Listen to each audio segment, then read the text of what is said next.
안녕하세요. 원데이 치과 대표 원장 김진환입니다. 오늘은 질문해주신 사항들도 댓글이나 이런 거에 질문해주신 사항들에 관해서 오늘도 답변을 드리도록 하겠습니다.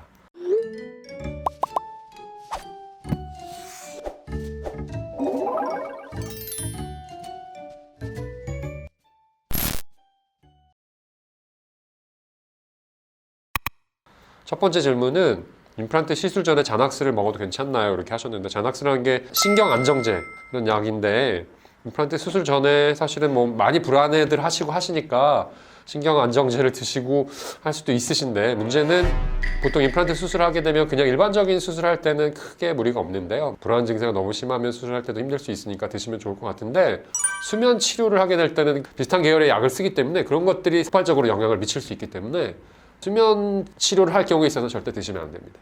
뭐 마음은 좀 안정될 수 있겠지만 몸에 손상이 좀 갈 수 있으니까 이 약을 드시는 것보다 수면 임플란트를 하시는 게 더 나을 수도 있을 것 같아요. 수면 치료를 해서. 네.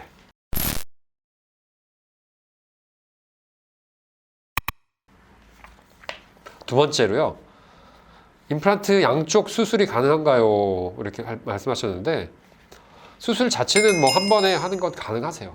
임플란트 수술하는 건 굉장히 고통스러우니까 한 번에 양쪽을 한 번에 끝내버리는 것들이 가능한 거고, 술자의 능력에 따라서 뭐 한 번에 빨리 진행을 해야 되고 부분 마취로 진행을 해야 되니까 부분 마취 약효 시간이 뭐 2시간 이상 넘어가질 않으니까 그 시간 내에 빨리 끝낼 수 있다면 뭐 저는 보통 일반적으로 다 한 번에 진행을 하고 있고요. 근데 양쪽이 암저토라 하더라도 한 번에 진행할 수 있겠지만 싸는데 약간 불편함이 있을 수 있으니까 시술 결정 여부는 편의의 문제라고 할 수 있을 것 같아요.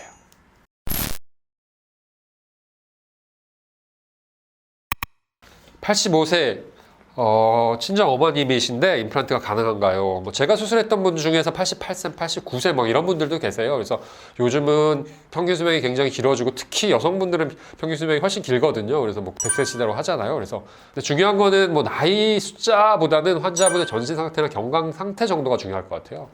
뭐 60세, 70세라 하더라도 건강 상태가 너무 안 좋으시면 뭐 여러 개 임플란트를 하기가 좀 부담스러운 분도 계시고, 88, 뭐 5세 넘어가고 이렇게 하셨더라도 크게 문제가 없으시고 건진 상태가 문제가 없으시다, 약으로 컨트롤이 되고 어느 정도 관리 하에 있다, 그러면 수술이 가능하실 것 같습니다.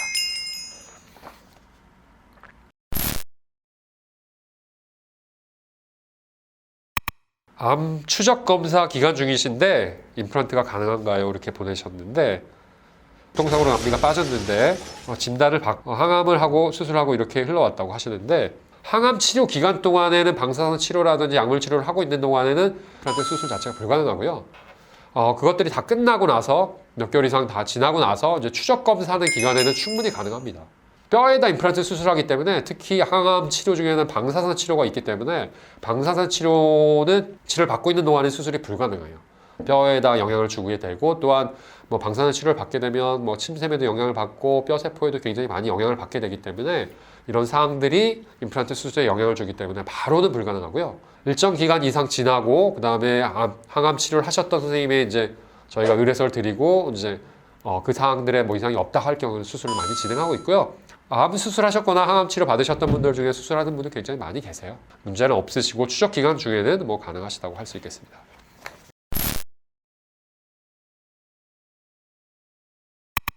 다음 질문은 임플란트를 하셨는데 익스터널 방식 수술하셨는데 왜 이렇게 했냐고 그렇게 하시는데, 그래서 사실은 임플란트 크게 타입이 이제 3가지 종류의 타입이 있어요.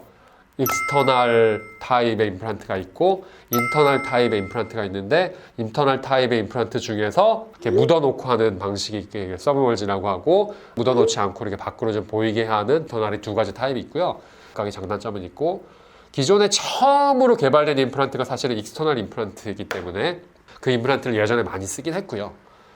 최근에는 인터널들을 많이 쓰곤 있어요. 그렇긴 하지만 익스터널들의 장점이 또 많이 있어요. 보철물이라는 걸 했을 때 뺐다 꼈다 하기가 수월하고, 뭔가 문제가 생겼을 때 보수 관리가 수월한 장점들이 있기 때문에 환자분의 상태가 어떤지, 그 뼈 상태가 어떤지에 따라서, 아니면 또 시술자의 선호도나 이런 거에 따라서 결정이 되는 거지, 꼭 이게 좋다 나쁘다의 결정 기준은 아니에요. 그리고 그거는 뭐 뼈 이식 여부는 익스터널 한 이유와는 상관이 없고요. 요즘 많이 안 쓰는 임플란트라고 해서 그게 안 좋은 건 아니에요. 익스터널도 많이 쓰고도 있고요. 꼭 안 좋은 건 아니시니까 걱정하실 필요는 없을 것 같습니다.